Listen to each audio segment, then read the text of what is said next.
Boosie is in serious trouble with the feds right now. Him and J. Prince Jr. That mob ties connection got the internet buzzing like crazy. People all over are throwing out claims and inside info. But let's break down what's actually going on before we jump to conclusions. So here's the setup.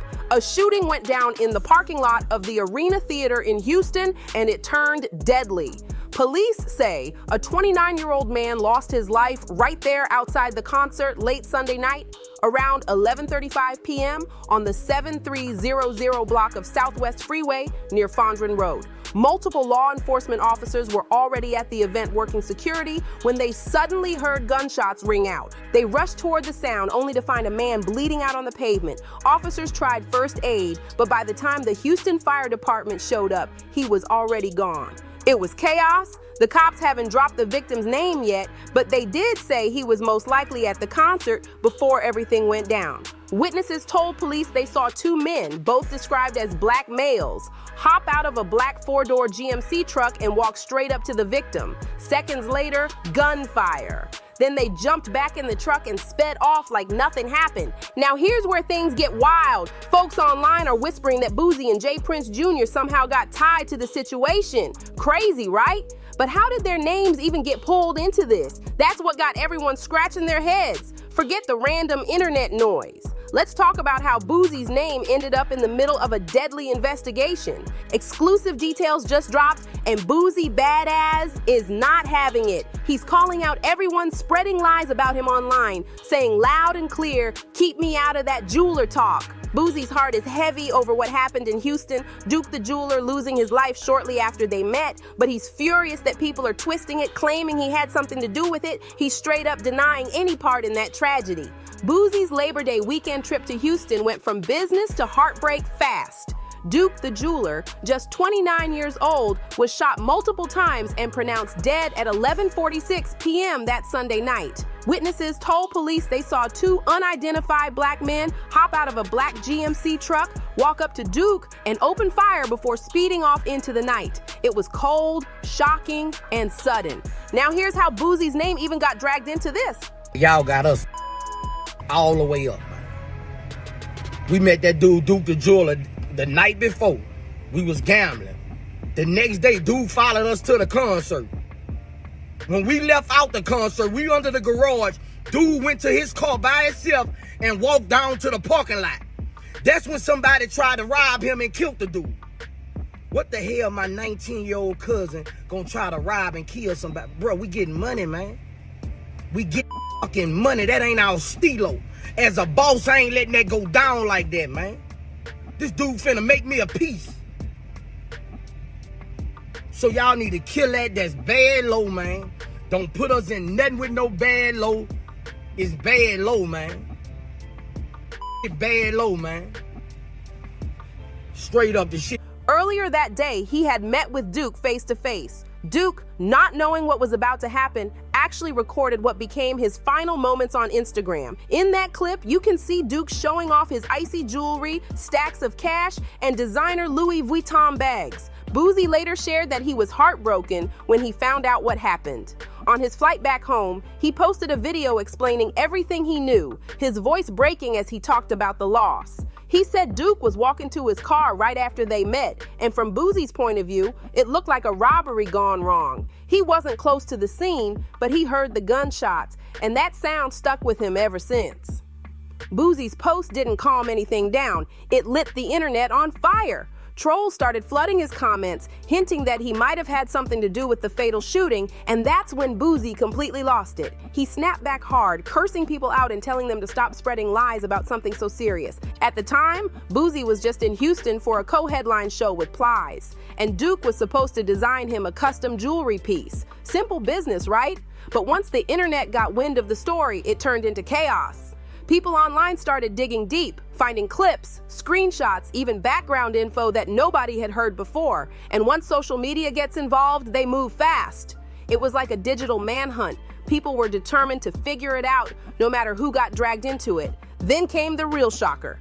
By August 2025, reports started surfacing that federal authorities had allegedly leaked an audio recording, a supposed voicemail between J. Prince Jr. and Boosie Badazz himself. According to what's been circulating online, that voicemail is now being treated as evidence in the ongoing investigation surrounding the death of Chicago jeweler Duke the Jeweler, who was shot in Houston back in September 2024. Allegedly, this leaked audio was dropped by federal investigators looking into the case, and it's said to contain some serious talk.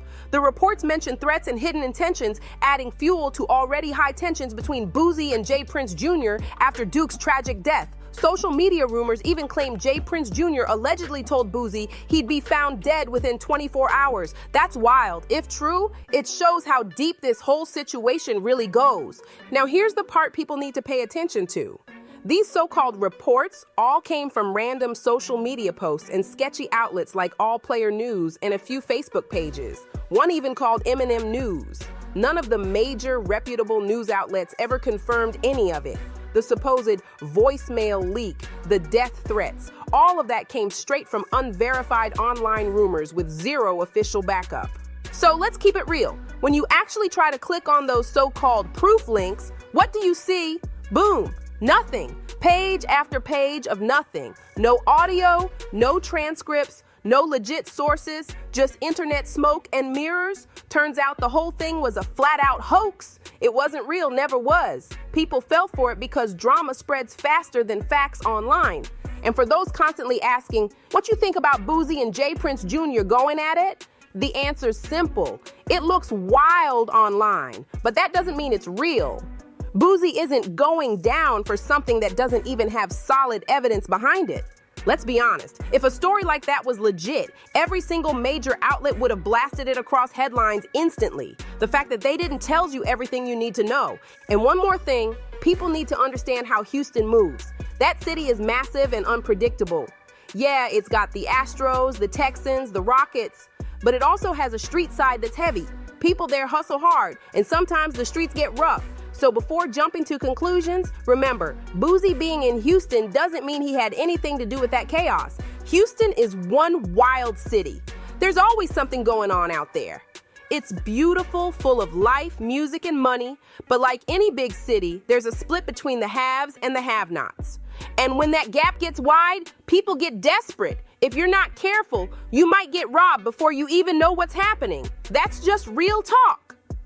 Thing is, nobody ever wants to talk about how deep that street life runs. Miami got robberies all the time, but it barely makes the news. Same with Atlanta. It's flashy fun, but folks out there get hit too. New York, same story. The only place people really talk about robberies is LA, and that's only because celebrities keep getting caught slipping.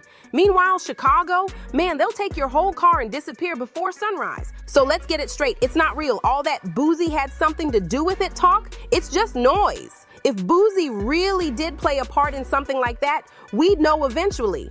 Or maybe not, because sometimes what's hidden behind the scenes is way deeper than what we see online. There are people who move smart out there. Folks who understand cities like chessboards. They know how to slide through places unseen, climb buildings, dodge cameras, and vanish like ghosts. Those types exist. That's why it's hard to believe Boosie, of all people, had the cold heart to be behind anything like that. It just doesn't add up, no matter how wild the rumors sound. And think about it. Boosie pulling something like that off in Houston? Now, that don't make sense at all. If this had happened in Baton Rouge, okay, maybe folks would say he knows the streets there. Same with Port Allen or even Plaquemine. Those are his stomping grounds. But Houston? That's a whole different world, and Boosie ain't moving like that out there. It just doesn't add up, no matter how you try to spin it. I wasn't even gonna speak on this, but people keep asking, and I'm over it. This whole story, it's fake. Straight up not real. Folks keep chasing links and screenshots that don't exist. And when people ask, well, where did this rumor even come from? Half the time, it's from online posts or some AI-generated nonsense that sees a viral topic and pushes it higher just because it's trending.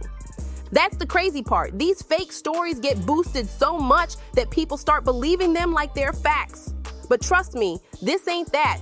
Boosie's name got dragged for clicks, plain and simple. Anyway, what do you think about all this? Drop your thoughts in the comments below, hit that like button, share it with someone who's been talking about this, and don't forget to subscribe for more real updates.